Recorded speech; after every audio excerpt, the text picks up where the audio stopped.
ನಮಗೆ ತುಂಬ ದುಃಖ ಆಗ್ತಾಯಿದೆ ಜಾನಕಿ ಅಮ್ಮ ಕುರಿತು. ಅವರು ಸ್ವಾಮೀಜಿ ಹತ್ತಿರ ಕೊನೆಯ ದಿನಗಳಲ್ಲಿ ಕೂಡ ಬಂದು ಮೈಸೂರಲ್ಲೇ ಸೆಟ್ಲಾದರು ಪಾಪ. ಆವಾಗವಾಗ ದರ್ಶನಕ್ಕೆ ಬರ್ತಾಯಿದ್ರು. ನಂತರ ಮಾತಾಡೋಕ್ಕೂ ಸಿಕ್ಕದೇ ಹೋದರೂ, ನಾನು ದರ್ಶನ ಆಗದೆ ಹೋದರು, ಹಿಂದೆ ಎಲ್ಲ ಮಾತಾಡಿ ಹಿಂದೆ ಎಲ್ಲ ಸಿಕ್ಕಿದ್ದೀನಿ ತುಂಬ ಸತಿ. ಸಿಕ್ಕದೇ ಹೋದರೂ ಕೂಡ ಬಂದು ದರ್ಶನ ಮಾಡ್ಕೊಂಡು ಹೋಗೋರು. ಯಾಕೆ ಜಾನಕಿ ಅಮ್ಮ ಕಥೆ ಹೇಳ್ತಾ ಇದ್ದೀನಿ ಅಂದರೆ, ಎಷ್ಟೋ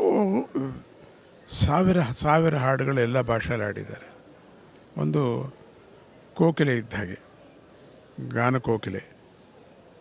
ಆಕೆಗೆ ಶಾಂತಿ ಸಿಕ್ಕಲಿ. ಮತ್ತು ಸ್ವಾಮೀಜಿ ಕುರಿತು ಕೂಡ ತುಂಬ ಹಾಡಿದ್ದಾರೆ, ಪಾಪ್ಯುಲರ್ ಆಗಿದೆ ಕೂಡ ಸುಮಾರು.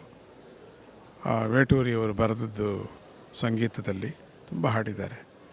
ಅವರಿಗೆ ಮನಃಶಾಂತಿ ಸಿಕ್ಕಲಿ. ತುಂಬ ಆಘಾತ ಆಗುತ್ತೆ, ಒಳ್ಳೊಳ್ಳೆ ಕೋಕಿಲೆಗಳನ್ನು ಕಳ್ಕೊತಾ ಇದ್ದೀವಿ ಅಂತ. ಅವರಿಗೆ ಮನಃಶಾಂತಿ ಮತ್ತು ಬಂಧುಗಳಿಗೆ ಮನಃಶಾಂತಿ ಸಿಕ್ಕಲಿ ಅಂಥೇಳಿ. ಜೈ ಗುರುದತ್ತ, ಶ್ರೀ ಗುರುದತ್ತ.